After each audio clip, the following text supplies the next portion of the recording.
తట్టుకోలేములే అక్కకి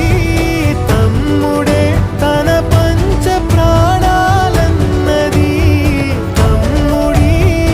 ఊపిరే తన ఊపిరై బతికున్నది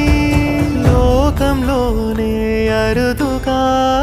ఉండే బంధం వీరిది ఈ తమ్ముడే తన అక్క కమ్మై లాలించే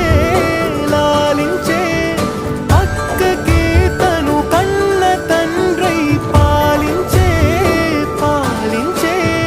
కాలమాగి చూసిన అనుబంధమే ఇదిలే వయసు మీరిన పాసమే ఒక కావ్యమైనదిలే రేపలా ఎప్పుడు కంటి